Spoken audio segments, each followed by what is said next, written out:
Now, the greatest radio shows of all time.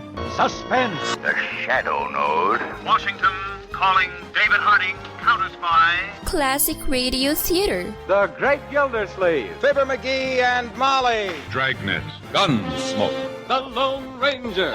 Now, step back into a time machine with your host, Wyatt Cox. Good evening, friends of the Inner Sanctum. Well, this hour we're going to head to Pine Ridge, Arkansas, and hear a half-hour version of Lum and Abner, as it was originally broadcast February 20th, 1949, 10 o'clock at night, as I recall. That was a Sunday night. And I want to once again just take a moment to thank our friend Ted, RadioMemories.com. If you knew how bad so many of these old Lum and Abner shows sounded, and if you go back, you can't really go back to our first seasons of the show because those have been wiped from the internet, and I'm not able to repost them because those were from a different employer and a different organization. But I can tell you that those early Lum and Abner shows that we used to play in the show were nowhere near as good as the shows that you'll hear today. Full restoration thanks to Ted at RadioMemories.com. I'll talk more about him a little later if I have an opportunity.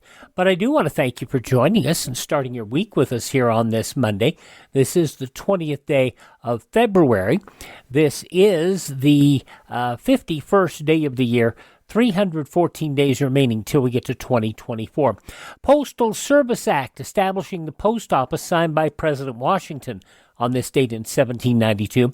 Metropolitan Museum of Art opened in New York City on this date in 1872. In 1873, the University of California opened its first medical school in San Francisco in 1873. 1920, the film The Four Horsemen of the Apocalypse, starring Rudolph Valentino, premiered in 1921. In 1931, California got the go-ahead by Congress to build the San Francisco-Oakland Bay Bridge. 1943, American movie studio executives agreed to allow the Office of War Information to censor movies. Now, understand, this was 1943. The war had been prosecuted, 14 months by this time, and just now the movie studios were agreeing to work with the War Department on this. 1952, Emmett L. Ashford became the first African-American umpire in organized baseball. He was authorized to be a substitute umpire in the Southwestern International League. 1952, the film The African Queen opened at the Capitol Theater in New York City. While aboard Friendship 7 on this date in 1962, John Glenn orbited the Earth 3 times in 4 hours 55 minutes, becoming the first American to orbit the Earth. Check pressurization. Box tanking, you are go. Water system. Godspeed, John Glenn. T-minus 10 seconds. Good Lord, ride all the way. 7, 6, 5, 4, 3, 2, 1, 0. Liftoff. The clock is operating. We're underway. Roger. Lifted off. The MA6 vehicle has lifted off. And the Atlas flies into the air, trailing a dagger of flame behind it. You can hear the enormous roar as it reaches up. It's high up and straight up in the air. Cabin pressure is holding at 6-1. Okay. Roger. Cabin pressure sounds excellent. 6.1 pounds per square inch. This is Friendship 7, Roger, 0G, and I feel fine. Capsule is turning around. Oh, that view is tremendous. Roger, 7. You have a go. At least 7 orbits. NASA audio of that orbit. Now, in 1998, while still a sitting United States Senator, Glenn became the oldest person to fly in space as a crew member of the Discovery Space Shuttle, and the only person to fly in both the Mercury and Space Shuttle programs. He would pass away in December of 2016. He was 95. Ranger 8 crashed into the moon on this date in 1965 after a successful mission of photographing possible landing sites for the Apollo program astronauts. On this date in 1994, Cher filed for separation from Sonny Bono. Now, Cher would remain in entertainment and does to this day, while Sonny went into politics, becoming a California congressman until his passing in 1998. A skiing accident took his life. He was 62. And the beat goes on. Democrats on the House Judiciary Committee on this date in 1974 voted to test President Nixon's willingness to cooperate with its impeachment inquiry by asking the White House for specific items of Watergate evidence. Senator Walter Mondale expressed the feeling that Nixon should provide it immediately. It seems to me that the president must immediately produce all of the information so that we can see it all and decide what must happen next. It was drug out for a long time, and finally, the president resigned after being impeached. Unabomber in Salt Lake City on this date in 1987, a bomb exploded in a computer store attributed to the Unabomber. Mariah Carey won 2 Grammy Awards, one for Best Female Pop Vocal Performance for Vision of Love, and one for Best New Artist at the awards in 1991. I'm just really thankful, and that's it. She was very surprised and very humble. Mariah Carey on this date in 1991. 1992, Ross Perot announced his intention to run for president in the 1992 presidential election. 1998, American figure skater Tara Lipinski became the youngest gold medalist at the Winter Games in Nagano, Japan. 2001, a veteran FBI agent charged with spying on the United States for the Soviet Union and then for Russia for more than 15 years. Special Agent Robert Hansen arraigned in Alexandria, Virginia federal court. At FBI headquarters, FBI Director Louis Freeh delivered a scathing condemnation of Hansen. The criminal conduct alleged represents the most traitorous actions imaginable against a country governed by the rule of law. Hansen would plead guilty to 15 counts of espionage in the U.S. District Court for the Eastern District of Virginia. He was sentenced to 15 life terms without the possibility of parole. 2003, during a Great White concert in West Warwick, Rhode Island, a pyrotechnic display set the station nightclub ablaze, killing 100 and injuring over 200 others. Passing away on this date in history, composer Percy Granger, Admiral Chester Nimitz, journalist Walter Winchell, actor Dick York, the first Darren in Bewitched. He also starred with Spencer Tracy in Inherit the Wind. Film critic Gene Siskel also passing away on this date. Actress Rosemary DeCamp, among her other roles, she played Judy in the Dr. Christian radio shows. Actress Sandra Dee, journalist Hunter S. Thompson, sportscaster Kurt Gowdy, and journalist Garrick Utley. This is the birth date of photographer Ansel Adams. From My Favorite Husband Are Miss Brooks and the Lucy Show, the wonderful Gail Gordon, another wonderful performer, newsman, and game show host, What's My Line's John Charles Daly. Film director Robert Altman, born on this date, as was Gloria Vanderbilt. Sidney Poitier, who passed away last year at the age of 94. Miss Kitty from TV's Gunsmoke, Amanda Blake. Race car driver Bobby Unser. From Hogan Heroes and Laugh-In, Larry Hovis. Also singer Nancy Wilson. The man who wrestled Muhammad Ali. Japanese wrestler Antonio Inoki, who was also a politician, passed away last year at the age of 79. From the Jay Giles Band, Jerome Giles, born on this date. Ivana Trump, who passed away last year at the age of 73. And Kurt Cobain of Nirvana, all born on this date in history. This is birthday number 86 for Roger Penske, the racer. Singer Buffy St. Marie turns 82 today. Sandy Duncan, fine singer-actress, 77. Patty Hearst, 69. Giles, I should say, in TV's Buffy the Vampire Slayer. Anthony Head, 69. From Mystery Science Theater 3000, Joel Hodgson is 63. From Third Rock from the Sun, French Stewart is 59. I can't read all of my shorthand, sorry. Model Cindy Crawford is 57. She is retired from active wrestling. However, she's working backstage at Impact Wrestling. Gail Kim, married to Chef Robert Irvine. Gail Kim, 46. The Daily Show's Trevor Noah is 39.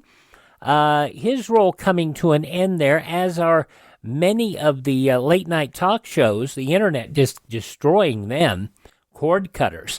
The Daily, from Vampire Diaries, Daniela Pineda, 36. From the Divergent series and Whiplash, Miles Teller, 36. Rihanna is 35.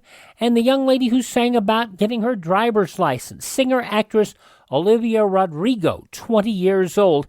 And we have to mention Valkus, one of our listeners, who turns 12 years old today, along with his puppy Dorothy, who listen regularly. Those some of the people who celebrate the 20th day of February as their birthday. And if this happens to be your birthday... Hi, we're the Four Freshmen, and we just want to say, Happy birthday to you!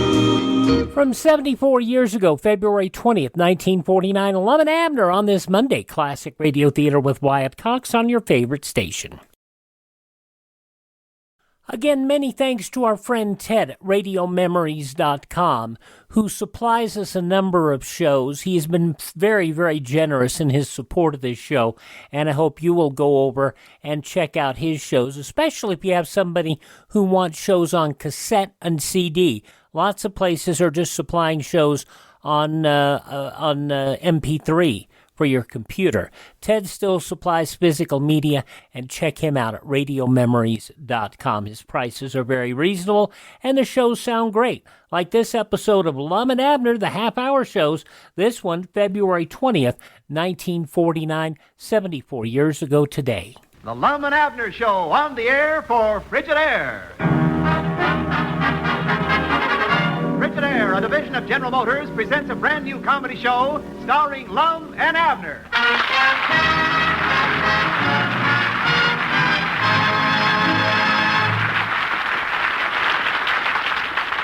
Hey, Abner, listen to this. Dear Mr. Edwards, it is a pleasure to inform you that your lodge brothers have voted to send you to Leavenworth, Kansas. Huh? As a delegate to the National Convention. Oh. Of the Royal Order of Great Horned Owls. You had me worried there for a minute, Lum. I don't think they could ever prove nothing on you, though. Reckon why they're holding it in Leavenworth this year. Well, more likely so all the past lodge treasurers can attend the meetings, Lum. Says, you have been appointed head of the committee to hand out the convention pins. Well, I'll say one thing. They couldn't have found a better pinhead. You have also been selected... Now, wait a minute, Lum. You can't afford to go up there. Oh, well, let me read you this part here. Oh. As for your expenses, full arrangements have been made through the generosity of your lodge brothers to pay your taxi fare from the depot to the hotel. And all you have to pay is your train fare, hotel bill, and meal. And if I know them generous lodge brothers of yours, I bound you the hotels in the same building with the depot, too. I must not have read that good the first time. Don't read so good the second time, neither. Well, I know I ain't going to miss a chance like this.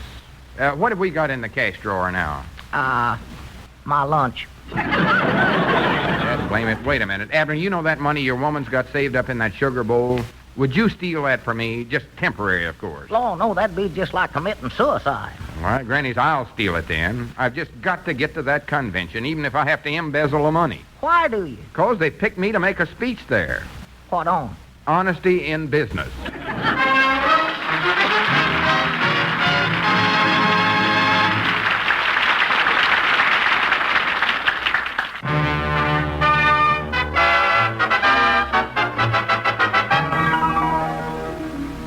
Grannies, I don't know how I can ever raise enough money to get to that convention. I'll need at least $200, and the thing starts tomorrow. Yeah, well, let's name over all the friends that you've got that might lend you the money. All right. Well, that didn't take long.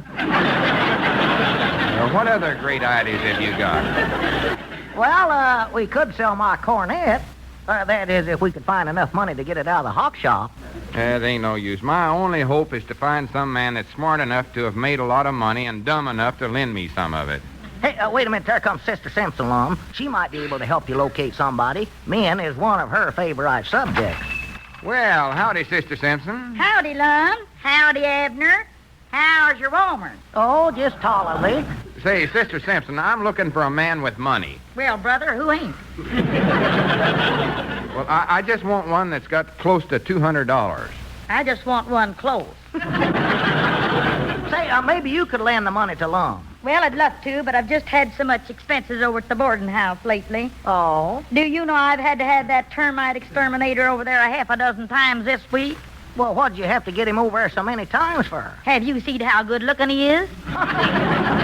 Yeah, but I never thought them exterminators come so high. Oh, it ain't that. What's breaking me is buying them termites to keep throwing under the house. Oh. Well, listen, Sister Simpson, if you could just lend me a little money, it'd help me get to the convention. Well, I've got a little extra cash. There's going to be 1,500 men there, and I just... 1,500 men? Wait a minute, where are you going? Well, where do you think I'm going to take off to the convention? So long. Oh, how do you like that? Fine bunch of friends I've got. Well, Doggers Lum, you can be glad you ain't going up to Leavenworth now. When she gets there, the only fellers that'll be safe will be them on the inside of the wall. Why, Grannies, I ain't giving up. I'm going to that convention or know the reason why. Well, I can tell you the reason why right now. You're broke. Wait a minute, there comes Ben Withers. I bound you he'll help me out. There's one fella that's always ready to go to the bat for you. Yeah, the only trouble is he always strikes out. Well, howdy, Ben, old boy, old pal. Good morning, good morning. Say, Ben, old friend, you don't know where a feller could raise a couple of $100 awful fast, do you? Fine. Well, that's as good as any idea Lum's had so far. Well, Lum, the best thing I can do for you is cite the case of Emmerich Dodendorfer. Who's he? Yes. Nice fellow, Emmerich. Mount Ida resident and second cousin of Flieger Zinkerfuss.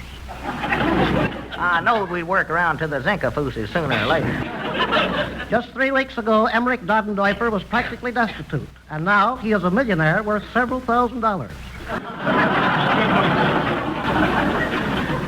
Several thousand in just 3 weeks? How'd he do it? Yes. You don't say. 3 weeks ago, Emmerich was considering suicide when he happened to read an article about an artist who was an unsuccessful failure.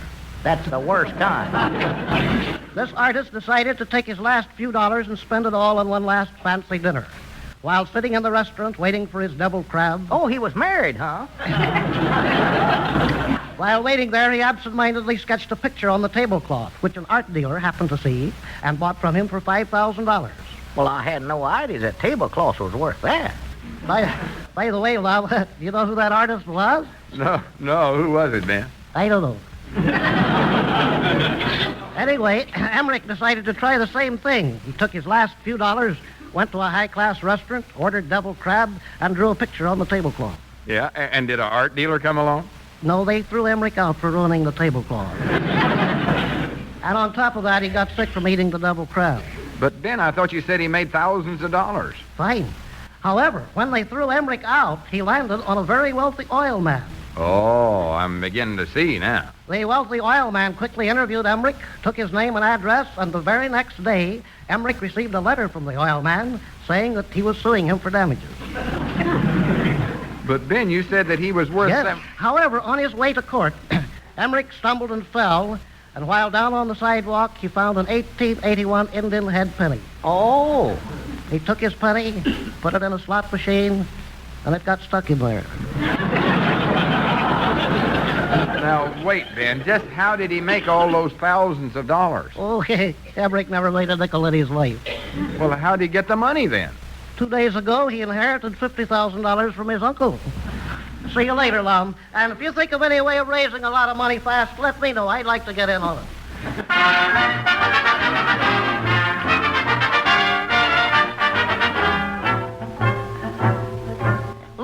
ain't never going to raise that money tramping around over town this way, barring a little dab here and a little dab there. Well, I've got $50 already. Yeah, and lost 60 friends doing it. Lum, I'm going back to the store where I can be poor and popular. No, wait. We're going in the lunchroom here and hit up Luke Spears. Yeah, he'll hit you right back, too. Now, come on. No, sir, that ornery little critter will throw us right out of there, Lum. Oh, he ain't as bad as all that. He just puts that on. Hiding under that rough exterior is a heart of gold. Well, I know he's hiding his gold summers. He ain't putting none of it out, I know that. I'll see you back at the store, Lum. All right, traitor. February 20th, 1949, 10 p.m. in the evening, Lum and Abner here on Classic Radio Theater with Wyatt Cox. The news from 74 years ago today comes up following these messages from your favorite radio station.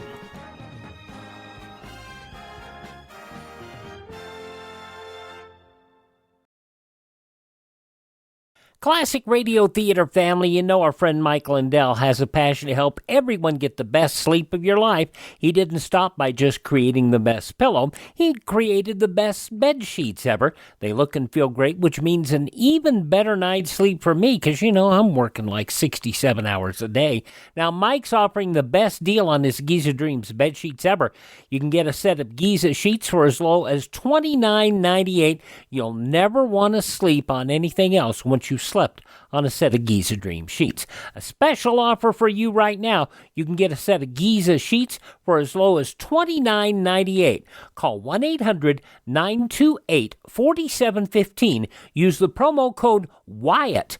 Or go to mypillow.com, use the promo code Wyatt. It's good on anything on the website. That number again, 1-800-928-4715. Use my promo code Wyatt.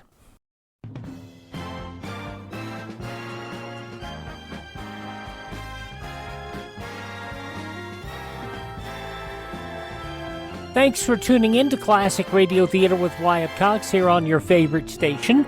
We're listening this hour to an episode of Lum and Abner, as it was originally broadcast Sunday, February 20th, 1949. In the newspapers of that Sunday 74 years ago, these were some of the headlines. Prompt drafting of an Atlantic Security Treaty assuring Western Europe of real American military support made the goal of negotiators. In an atmosphere of optimism, they met with Secretary of State Dean Acheson and scheduled a series of conferences designed to produce the finished document. Marshall Plan Aid has begun to make Western Europe feel its oats. It was made clear at the meeting last week of the Economic Executive Committee of the Organization for European Economic Cooperation. Unlike the tired group that met in Paris 18 months ago to look longingly at the promised Yankee dollars, the meeting last week was hopeful and almost gay. There were good things to think about. Communist strike threats had lost most of their punch. Rationing was loosened up. Prices were lowering a little, and spring was in the air. A mining industry executive yesterday asked Congress to help prevent communism from further infiltrating into our labor unions. The appeal came from Howard I. Young, the president of the American Mining Congress, who said he spoke from bitter experience. But the Democrat senator from Florida, Claude Pepper, said American workers don't need the government to come in and help them get rid of communists. Merle Ford, a Chicago home economist and a former college instructor, last night won $25,000 cash for identifying Jeanette MacDonald as the Whispering Woman on NBC's Truth or Consequences program. She also won a 1949 car and a trip to Hollywood. The trip will be made this week. 3 fugitives from juvenile prison in Georgia made the mistake of asking a policeman for directions. The 3 who escaped from the Georgia training school and were seeking their way to Rome will complete their sentences at the jail. General William Tecumseh Sherman will receive homage of a sort in Georgia after all. The bedroom in which the Civil War general slept at Savannah has been redecorated and will be open to the public during the annual antique exhibit there.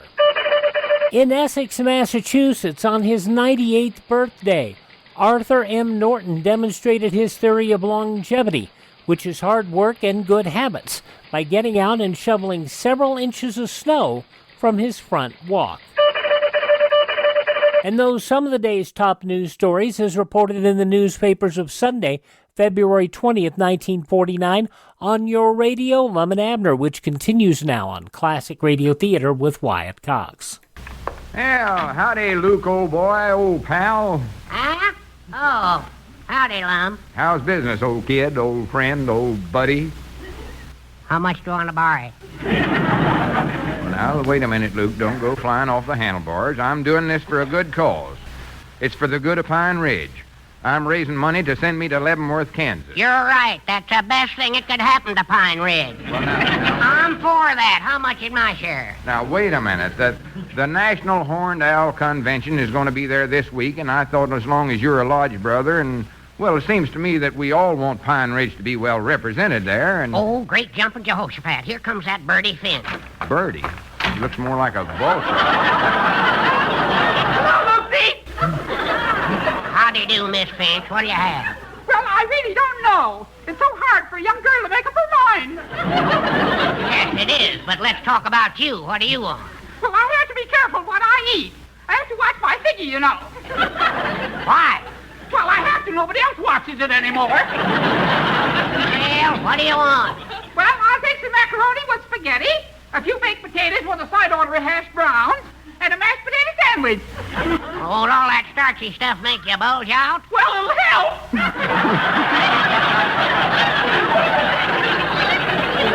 All right. It'll take me a few minutes to fix all that up. Well, I'll wait for you. Now, what was you saying, Lum?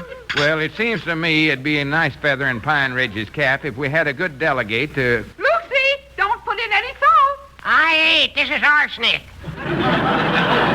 My doctor told me to give up salt. Or was it sugar? Or maybe it was pepper. Come to think of it, all he said was, Miss Finch, why don't you give up? Well, the doctor knows best. Now, what was you saying, Lum? Well, I figured it'd be worth a lot to our lodge members to send in... Lucy! What? You're the sweetest thing today. Go ahead, put in the salt. Put in everything. I want to live. I want to live! Shut up there.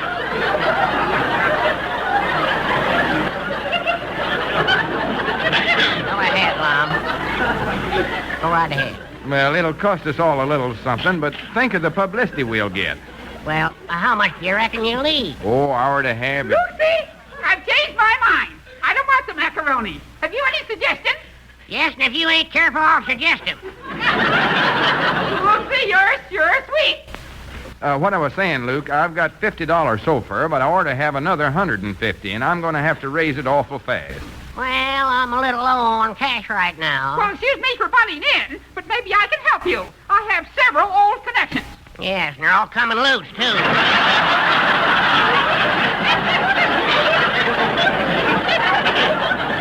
If you want to invest that 50, I think I can push it into 200. Well, start pushing. I'm just desperate enough to take a chance on anything. Here's my 50. All righty. Just let me make one little phone call here, and I'll see what I can do for you. Yeah, I've got to have the money by tomorrow morning. Oh, I'll get it for you right away. Hello? Mr. Grepner? This is Miss Birdie Finch, and I want a plunge. That's one of the suggestions I was going to make. $50. Bill Head. All righty. I'll wait for you. What did Mr. Grepner say? He says we got in just in time, and he'll have some information for us in just a second. Well, good. Is this gilt edge good stock? Well, Mr. Grepner picked it himself. Hello? Oh, yes. Well, thank you very much, Mr. Grepner. Goodbye. What did he say? He said better luck next time. Huh? Gilt edge ran dead last.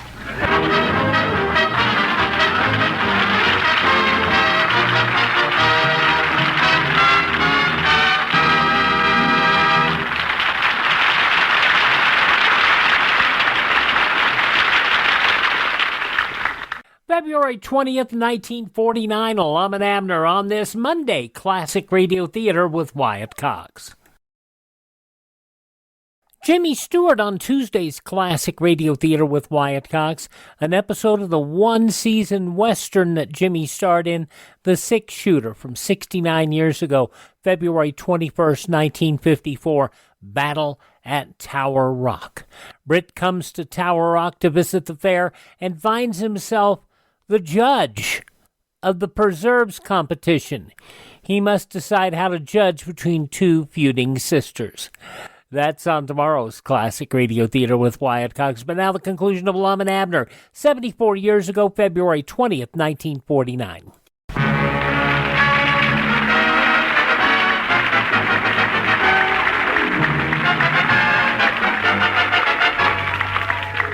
All right, doggies, Lum, this is the silliest one thing you've did so far. Driving clean up here to the county seat to borrow money from the loan company. Well, I tried every other way to raise the dough and just kept losing ground. Well, what did you have to drag me along for? Of course, in order to get a loan, I have to have a cosigner. Well, I ain't got one, honest. You are the cosigner. I am? Well, good for me. Guess what is that? That's the feller they chase in case they can't catch the fellow that borrowed the money. Come on, let's go in. No, now, wait a minute now, Lum. There's nothing to be afeard of. Just look at the name of the place. The Golden Fleece Finance Corporation. Friendly, confidential credit with no embarrassing questions and nothing to pay except the payments. That's nice. Come on. Well, come right in, neighbors. I'm mighty happy to see you. Yes, sir. Shake hands, dear friend. How do you do? And is this a friend of yours here?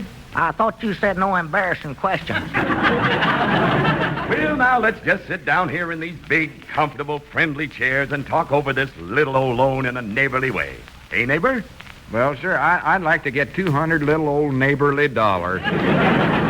How long can I have to repay it back? Well, I'll tell you, old friend, I can let you have $200 for a month, old boy. What would a month old boy want with $200? Yeah, I want this for myself. All right, neighbor, we'll just fix you right up. Fill out this little old friendly questionnaire here. Now, where's my friendly fountain pen? Say, wait a minute. Ain't you just plain Bill, that used car dealer? Well, yes. Oh, sure, I remember you. I sold you a car. Was that what that was? Well, sir, I had to get out of that racket. The bottom was starting to fall out. I know. It was starting to fall out of the one you sold us, too. Now then, name and address? Lum Edwards, Pine Ridge. All right. Race? What did you have to do, race you for the money? Oh, no, but it's a company policy not to lend money to anyone who can outrun our collectors. Oh. Well, you got an awful good risk in Lum, then. At the last Elks picnic, he was entered in the sack race. How'd he come out? Sack outran him. It did not. There just happened to be a strong wind that day. Well, let's see here. Current salary? Sometimes, yes. What was the most money you made during any week last year? $25. What were you engaged in at the time? Unemployment.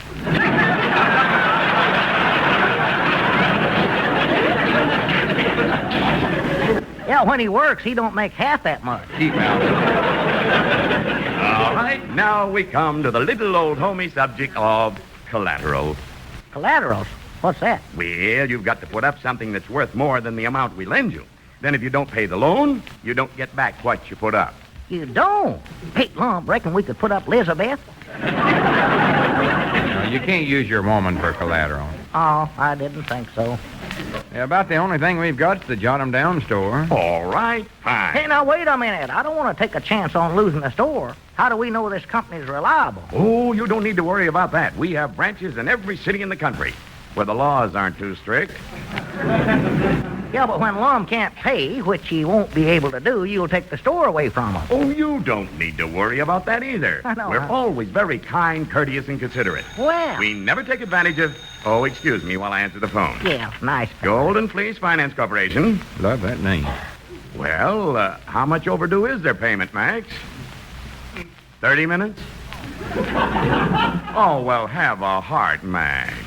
Give him another old 5 or 10 minutes. Why, certainly. You can't take the bed right out from under an old man while he's sleeping. Well, that's not kind and courteous. Wake him up first. All right, goodbye. Well, Mr. Edwards, I guess we're all set. Good. Do I get my $200 now? Oh, no. You won't get that until after our investigators looked over your store.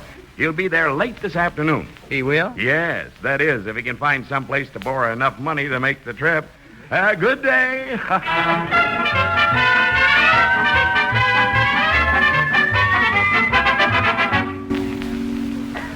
Oh, my goodness, there's a car stopping out in front. Huh? That must be the investigator from the finance company. Yeah, that's him.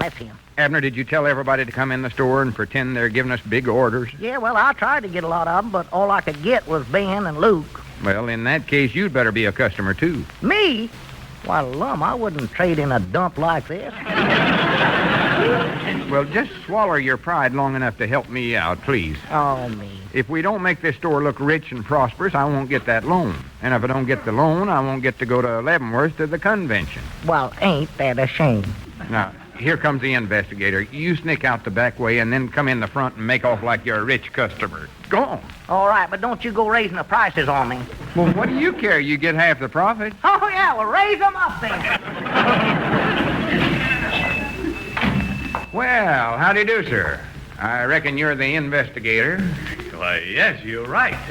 How did you know? Well, I've been expecting you. Natural. Oh, well, in that case, we might as well get right down to business. I guess the first thing to do is start going over your books. Yeah, all right. I doubt if you can understand them, though. No, I never can.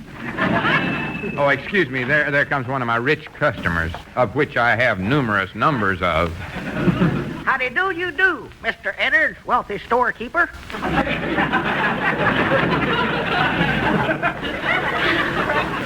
Don't overdo it, Abner. Yes, sir. What can I do for you today, Mr. Beacon Van Storage? Why, let me see.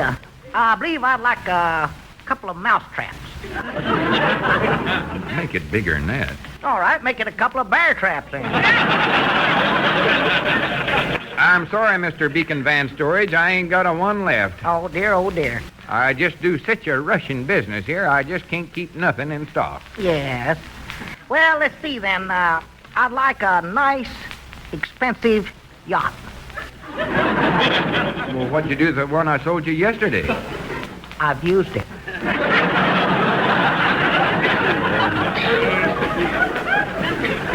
Sure, what's the matter with me? Say, if you can change some $1,000 bills for me, why, I'll run across the street and buy one from somebody else. Well, I could change them, but I just hate to take the time to dig through them barrels of money to find the right change. Did I understand you to say barrels of money?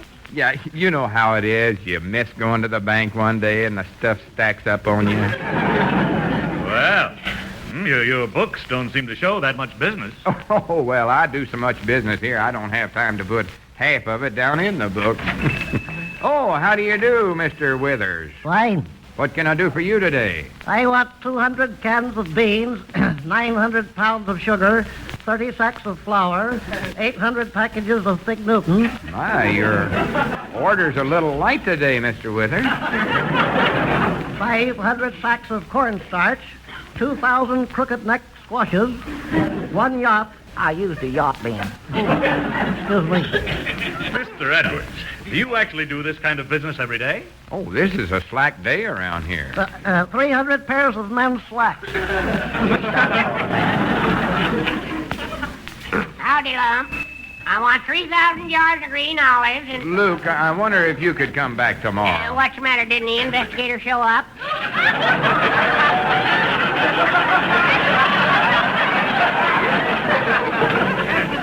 He's here.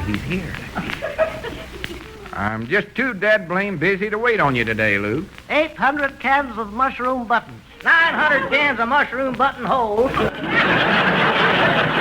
Mr. Edwards, I don't see how you can handle all this business yourself. Oh, it's hard. What it's done to me is just make me a broke-down, wretched millionaire. Well, Lum, I want 25 pounds of gopher poison. I want it wrapped as a gift. As a gift? Yeah, look who's coming in. Oh. I've got good news for you. Miss Finch, I'm terrible busy right now. Well, Mr. Breckner called back and said he made a mistake. Your horse ran in the 5th race all right, but he didn't come in last. He never? No, he come in first. Huh? In the 6th race. Well, it don't matter no ways. I don't know what to do with all the money I've got now. Hey, well, Mr. Edwards, I hate to interrupt you when you're so busy, but... Oh, that's perfect, all right. I guess you saw enough by now to make a report on me to your office. Yes, indeed. I've seen plenty. And I'll report it right away. Well, good. Now, how soon can I get the loan? The loan? Yeah. You're the investigator from the finance company, ain't you? No, I'm the investigator from the Bureau of Internal Revenue. And your failure to report all this income will undoubtedly win you a free trip to Leavenworth. Free trip to Leavenworth? I dogged Lum, now you get to make that speech on honesty in business after all.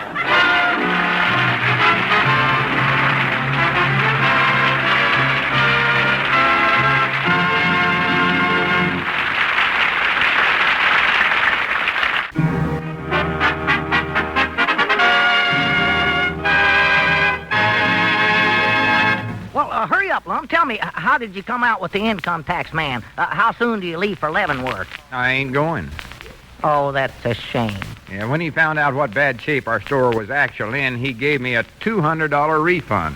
Well, $200? Well, why ain't you going then? Abner, I've come just as close to Leavenworth as I ever want to get.